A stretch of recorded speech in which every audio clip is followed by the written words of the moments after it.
Darling, నాతో పాటు యోగా చేయడానికి వస్తావా? అంటే నీ ఉద్దేశం నేను లావుగా కనిపిస్తున్నానా? అది కాదే, యోగా ఆరోగ్యానికి మంచిదని. ఆహా, నేను రోగిష్టాన్లా కనిపిస్తున్నానా? కాదే, పోనీలే, నీకు నిద్ర వస్తుంటే పడుకో. అంటే ఇప్పుడు నేను బద్దకస్త్రాలనేగా? బాబోయ్, నువ్వు నన్ను అపార్థం చేసుకుంటున్నావే. ఓహో, అంటే నేను నిన్ను అర్థం చేసుకోలేదన్నమాట. ఆ మాట నేనెప్పుడు అన్నానే? ఓ, నేను అబద్ధం చెప్తున్నా మరి. నాయనో, పొద్దున్నే ఏంటి ఈ రాద్ధాంతం? ఆహా, అంటే ఇప్పుడు గొడవలు పెట్టుకున్న దాన్ని కూడా నేనే. ఆల్ రైట్, నేను కూడా యోగాకి వెళ్ళట్లేదు. అసలు నీకు వెళ్ళాలని ఉంటేగా, ఏదో నన్ను బ్లేమ్ చేయడానికి కాకపోతే. దేవుడా, సరే నువ్వు పడుకో, నేను ఒక్కడనే వెళ్తాలే యోగాకి, ఓకేనా? ప్రతి చోటికి నువ్వు ఒక్కడివే వెళ్ళి బాగా ఎంజాయ్ చేయి.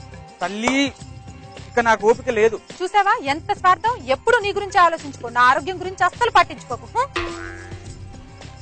అసలు తప్పు ఎక్కడ జరిగింది? పొద్దున్నే ఎవడు కోకమన్నాడు?